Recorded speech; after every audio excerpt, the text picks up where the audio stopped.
Welcome to Just an Average Citizen, the podcast that helps to educate, inform, and empower you to make an impact in Abilene and the big country.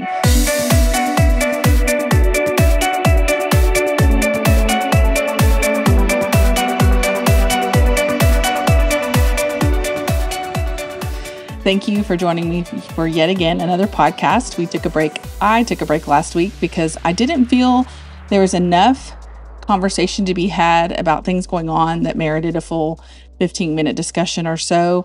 And so I thought just to pause and help you to catch up on all that has been going on so that we could talk about some serious things. Today on this podcast, I am always trying to pay attention. I feel like I have the groove of things. And I'm so glad you decided to join me. And so it always is so helpful when you subscribe and share this podcast with your family and friends, because it helps them get the word out about what's going on. And so they can find sources of information about things that I think matter to people. And I think people would like to know about if they had the opportunity, but they don't always have the time or energy to go through all the information to get to it. And so it's been, to me, an exciting process these last few weeks because there's been some changes that were unexpected, in my opinion. I didn't see it coming because of a federal court ruling that happened in California and how it's affected us here in Abilene. So before I get to that part of the podcast, I did want to update you on a couple of things in preparing for this podcast. I've been waiting for this meeting to happen, and finally it's been on the books. I think we're about a week or so later than we did last year. The Visual Arts Jury Board meets on Monday at noon. And I always love that they are like the Library Advisory Board and give you as minimal notice as possible. However, I think this one does even worse because it's at noon instead of 4. So, for meetings that are open to the public, it doesn't seem like they really encourage people from the public to join you or to join them if you don't give much notice as to when the meeting is happening. And I will show up to it, and I will probably be the only person there. I'm not sure if I will challenge a public comment at that time because they don't have it on their agenda. And by law, they're required to have a public hearing opportunity for the public. So we'll see what happens. I've done that at the Health Advisory Board meeting. They were very gracious. So we'll see if they're gracious, because I have emailed, I believe, the chairperson several times, try different email addresses. Sometimes I'm not sure if I always get it right. So I give people an extra, I try again and assume that if they haven't responded, it's because they haven't gotten my email. So I'll probably see if we can get an in-person meeting with the chairman to talk about how we can make sure that if this is a public board and the public is supposed to have somewhat of an input in what's going on, that they can have already decided all of the decisions before they actually bring it to the public hearing. Again, if there is a potential to change what they're doing because they have the ability to, then I think that's all that we can ask for. But what I have found is this board in particular has it all decided. They come to the board rubber stamps it and moves on. And so it's really kind of a puppet board is what I like to call it, because they really don't do anything. And the Library Advisory Board is also one of those puppet boards that I think, if you really just want something to go on your resume, that's a great one to be a part of. Or if you like to sexualize children, the Library Advisory Board is for you, because they seem to only like people who are okay with sexualizing children. And while that seems like a little harsh statement, I will say after the 2.5 years I've been paying attention to that board, I believe firmly that they are not putting the best needs of our community first. They're putting their political agendas, and I'm not sure why the mayor is okay with that, but it's his boards that he appoints. And I've only, in the amount of time I've been watching the city council and all the different actions going on, I've only seen one person have their position not renewed because they were a drag queen, a performing drag queen. And they were also on the library board, but they weren't removed from the position. So like I said, it is a position that you get if you curry favor with the right group of people. And if you do not, then you will most likely never see one of those positions. And it makes me sad because many people don't understand that until you actually tried to be on the board. And it's funny, this podcast is going in a direction I wasn't expecting to, but I do think it's important to talk about the hard parts of the city and being involved. Because if you're like me, you think, hey, if I just show people I'm in it for the right reasons, or if I just prove that I'm a hard worker or I have something to offer, then they're going to be excited to have someone excited on the board. And really, that's not the case. It's just who you know. and what groups you agree with that get you the positions on the board. And I think that's why so many people are afraid to talk about things, is because, it's sweet once you get inside that little circle. It's sweet to be part of it because there's potential promotions. And if you're on the outside, as many people I have seen, there's really not much chance for you getting inside, because there are two tracks, the inside track and the never going to ever make it anywhere near that inside track. And I think that's why I do what I do, because that's not right. It's not right that you have to bow the knee or play the game in order to participate in city government.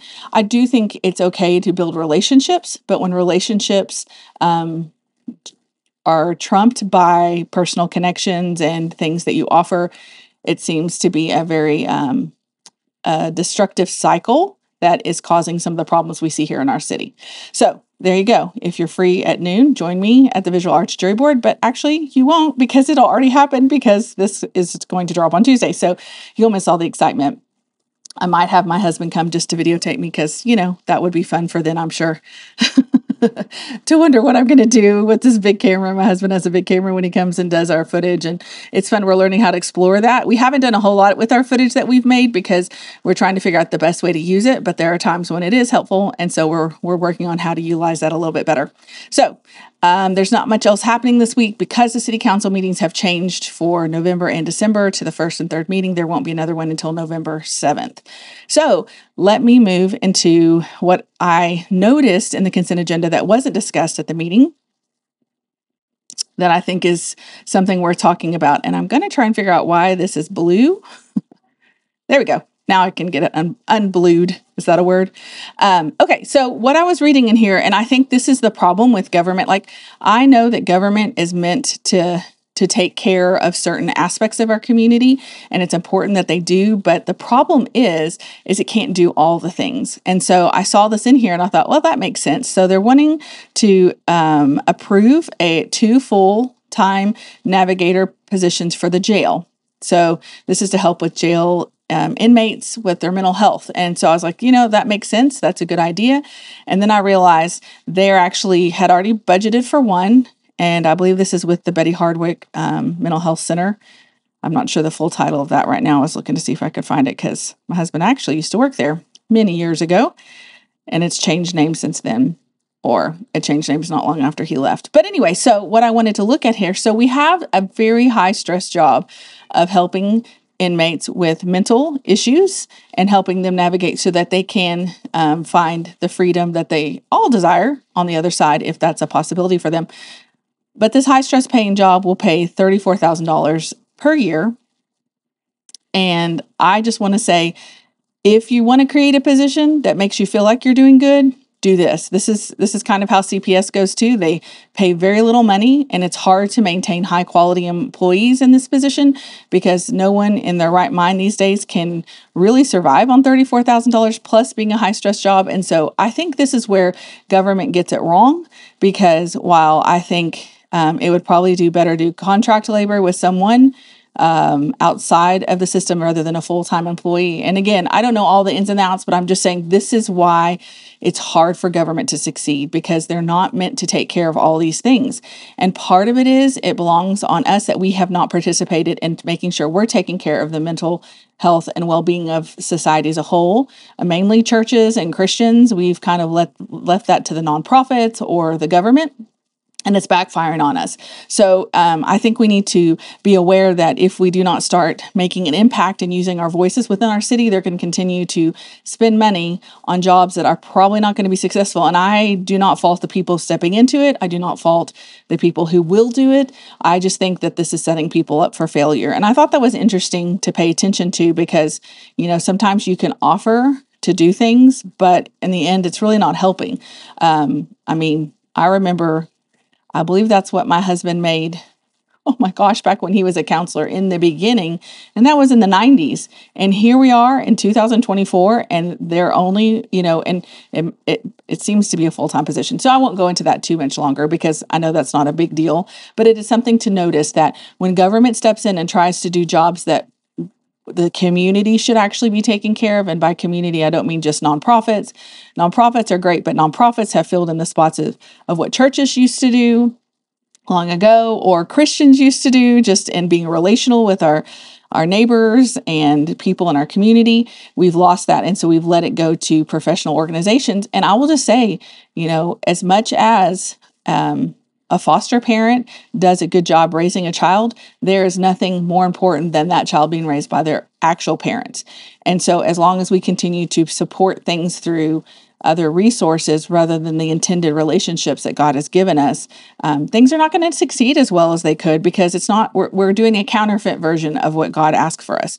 And again, that may be too much for you today, but I just thought it was important to think about. Again, we get involved and we pay attention to this stuff, not because it benefits us.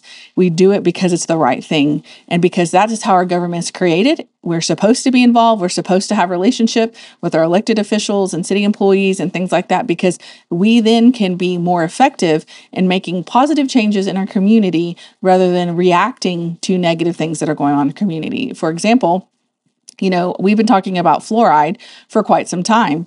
How do we get it out? And I knew personally that as a citizen who finds herself not in the same circles as those who are the elected officials, that for me to approach them with a desire to remove fluoride from the water was basically not going to happen, because that's just not the way the system works. And so what was shocking to me and frustrating to me, because I had no grid for it, was when they decided to temporarily pause fluoride. And, it's funny to me. I think this is a huge deal. This is a big win to be able to get this stuff out. But I don't think many people necessarily have the capacity to recognize how important this is. Like we don't want to buy toxic food for our families, but sometimes we go to the fast food restaurants. Like, I'm laughing, candidate Trump, or former president, or President Trump, however you want to call him, he went and served fries at McDonald's, which I think is great, but McDonald's serves horrible food. And it's like, I was joking with my kids, like, would I be willing to go to McDonald's just to eat, just so I could be served by Donald Trump? And I thought, I might be willing to do it. But we recognize that there's problems within our food and our daily resources, water, pharmaceuticals, all these things. But sometimes we'll just do that quick fix because it's easy and we're just kind of maxed out. And so I get that. So fluoride is one of those things that we're like, yeah, it's probably not that great. I don't want it, but what can I do? Well, for the last 2 meetings, it's been really great having these conversations. The first meeting, they talked about, hey, this is why we decided to temporarily pause fluoride. And then they talked to the attorney about what they needed to do to be able to make this more legal. And so they communicated that they just needed to come up with an ordinance to say, we're going to put a pause on this. And then at the second meeting, which happened this last week, they said, we're going to put a 2-year time limit on it. So in case we haven't resolved this before 2 years, or the court hasn't resolved this, or whatever reason, they're going to come back and address it. So it's just not an open-ended temporary pause, which is good. So to me, that's where it's like, okay, so now that we've got it temporarily paused, that means we're not in danger of having fluoride in our water. And if you haven't heard about, I got a little ahead of myself. If you haven't heard about the fluoride, let me see if I can go back to the main page. Yeah, the fluoride. I'm sorry, I don't like that. I want you to be able to see the whole page. But the problem is, when I do that, you can't read it as well. So let me do a little pause here and get it out. Okay, so this is a great resource just for the common person. So I'm reading books, I'm reading articles, I've tried to educate myself about it. And so they have lots of great information, the Fluoride Action Network, and it tells you about all the stuff. What is water fluoridation?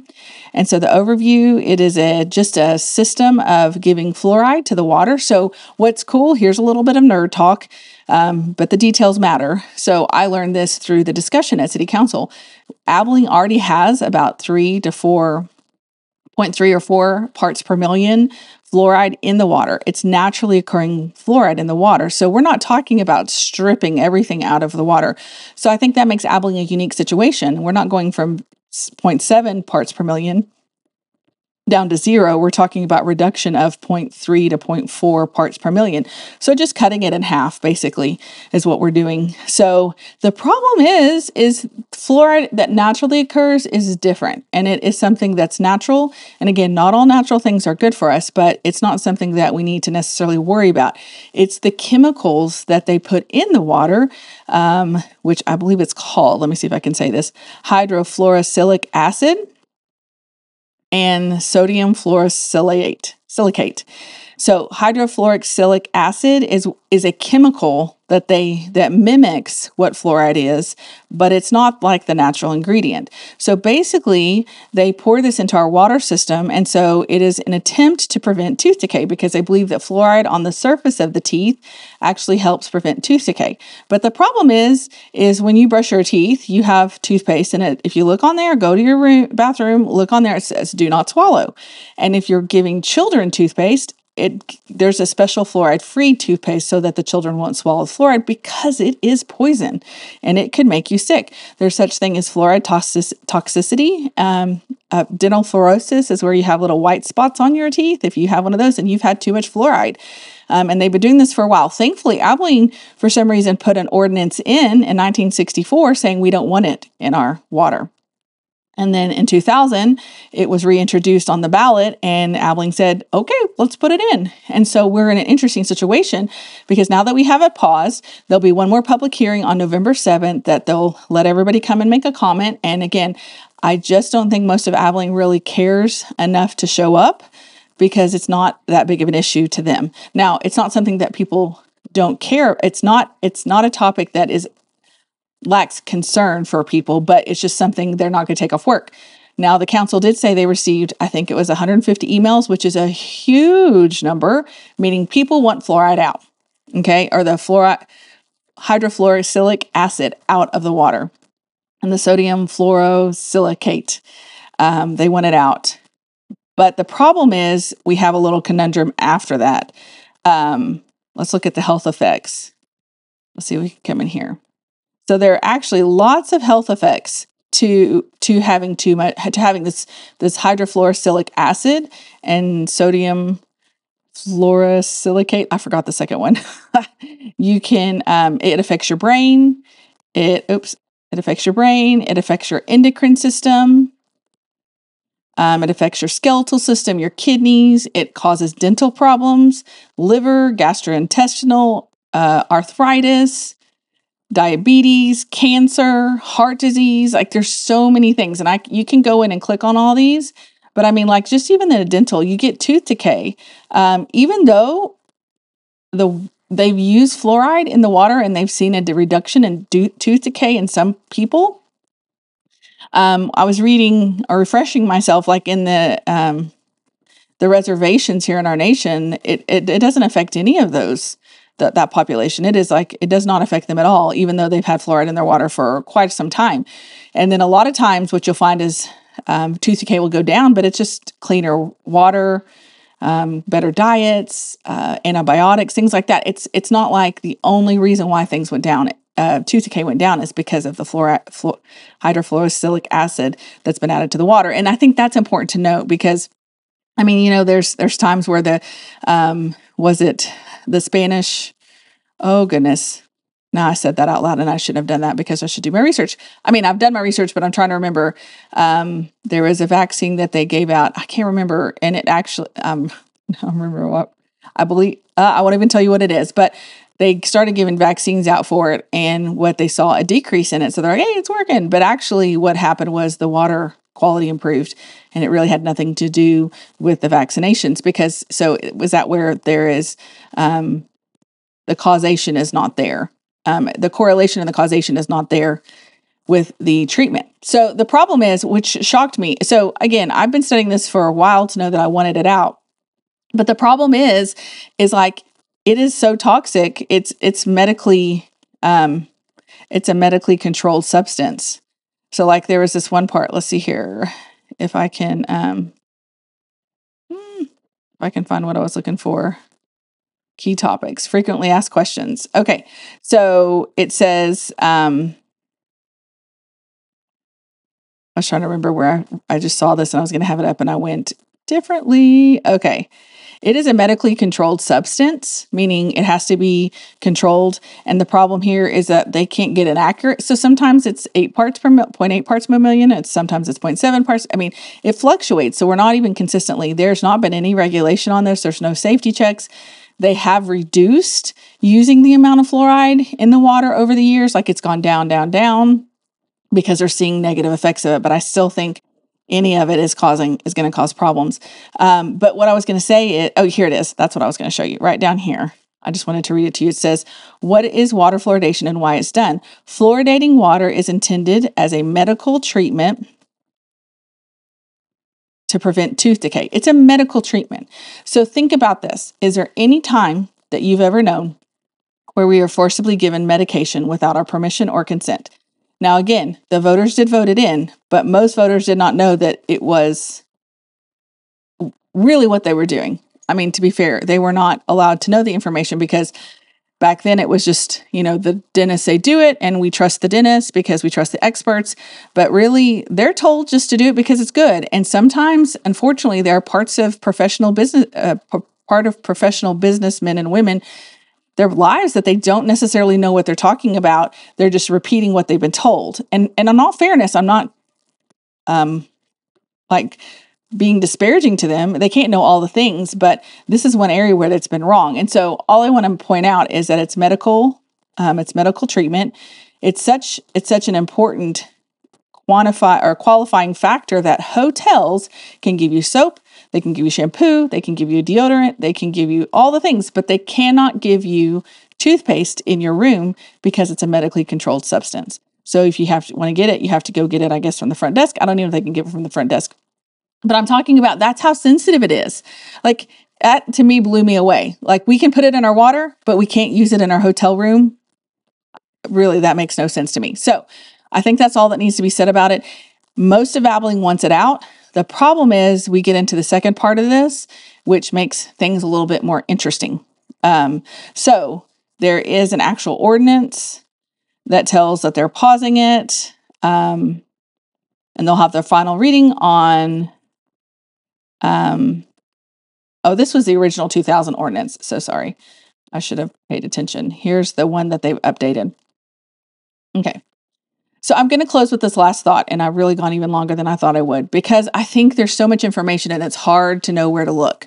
And so hear me out. I am 100% agreed that I'm glad the EPA has been challenged, that this is not good for us. The court ruling, if you go to the Fluoride Action Network, it tells you about the ruling that prompted this whole process to start. So it's good. Getting fluoride out is good.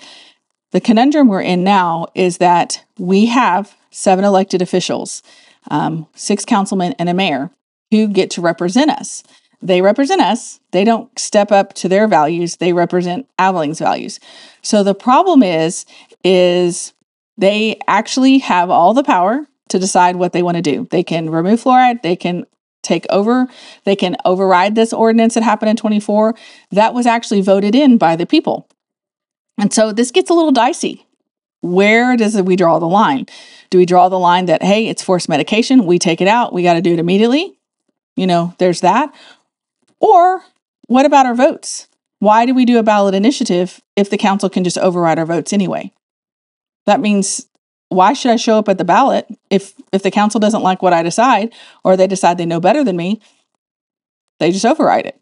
That's not okay either, right? And so it's this really weird place to be because normally I'm fighting for the right, that I'm trying to fight for righteousness, and here I am getting something that I really want done, but am I going to fight to make sure it's done correctly?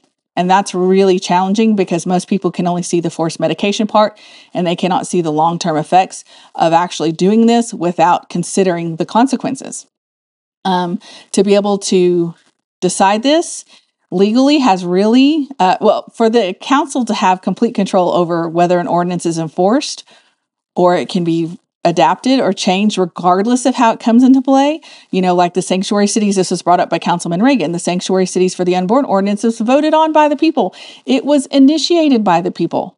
They got 12,000 signatures so that it would be going to the ballot if the city council didn't approve it, and they didn't approve it, so they put it on the ballot. And then, as soon as the new council came in with Councilman Brian Yates and Councilman Blaze Reagan and Mayor Weldon Hurt, then all of a sudden, at almost the first, I guess it was the first meeting after they were sworn in, I believe is correct. Maybe it was the second, the end of June, they decided they were going to amend it. And it's like, and it was so troubling that he brought it up and said there's nothing the same because we just barely adjusted it. But actually, they felt like they had the control to make it right from what the misunderstandings of what the voters ignorantly voted on. So again, we come back to this place where if the council overrides it with their legal rights, is that a good thing for us in the long term? Or should it go to the ballot where the citizens again get to have their say and say, listen, this is what we want. This is why we want to be able to say, take out the fluoride. And it was troubling to me that the mayor said, listen, I think I'm going to take this. Well, let me not put words in his mouth. What he communicated was he wanted to get this out and he wanted to get it done permanently as soon as possible. And if people didn't like it, then they could elect a new mayor. And I thought that was pretty bold. It is pretty bold to put your whole position online for choosing to do something that overrides the voters, the citizens' vote at a ballot initiative. And it's okay if you're like, wait, that doesn't sound right to me. I'm still trying to wrap my head around it. I get that. It's okay because it is something that challenges you and makes you go, okay, what precedent do I want to set? And I'm not saying precedent really matters very often, except for when the council overrides a ballot initiative because I like it. Is that a good thing? But what happens to the next ballot initiative and I don't like it? Well, then I can't really speak to that. So shouldn't we have the voters be able to say, yes, we want you to change this ordinance, change it by our vote? And again, we're not even talking about, we don't even know when they're going to talk about it because they have up to 2 years before they really even have to address it after this next month's meeting. I do believe they're going to talk about it sooner. But again, this is why you need to be paying attention because understanding what the rights the council has and doesn't have is important. Because if I want them to enforce an ordinance, which is basically municipal law, it's a city law, and they decide they don't want to enforce it, I have zero recourse. I have zero recourse. If there's an ordinance that they don't want to enforce, then I don't have any way to make them do it. To my knowledge, I don't know of any way that I can, as a citizen, say you have to enforce that ordinance for whatever good or for whatever reason, right? And again, if they don't want to enforce an ordinance, take it out. Don't have it on the books. Why would they not take it out? That makes sense. I mean, they've tried to do it before, so why not do it now? Why are they just leaving it there being ineffective and not useful? So there's that. And I just want to close with this. I think it's super important for you to email the council and tell them your opinion. Hey, I want you to, I'm so thankful that you decided to pause this based on a ruling. That's awesome. However, maybe we could do it through the ballot so that we can vote on it and get this community's input so that our elected representatives will then choose to change the ordinance or, Lord willing, B, if, we believe that Abilene is smart enough to know what's best for them.